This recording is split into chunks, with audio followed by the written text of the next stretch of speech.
நேரத்திலும் சொல்கிறேன், சிறகு முளைக்க வேண்டுமா உங்களுக்கு? ஒரு இடத்திலிருந்து இன்னொரு இடத்திற்கு போக வேண்டுமா? மனம் குவிந்து ஒரு சொல்லை வாசிக்க கற்றுக்கொள்ளுங்கள்.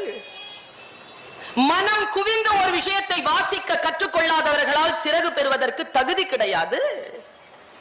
ஆர்ப்பாட்டமாக பேசக்கூடியவர்களுக்கு கூடுகின்ற கூட்டம் அமைதியான சிந்தனையாளர்களுக்கு கூடுவதே இல்லை. நடிகர்களுக்கு கூட்டம் கூடுதுங்க.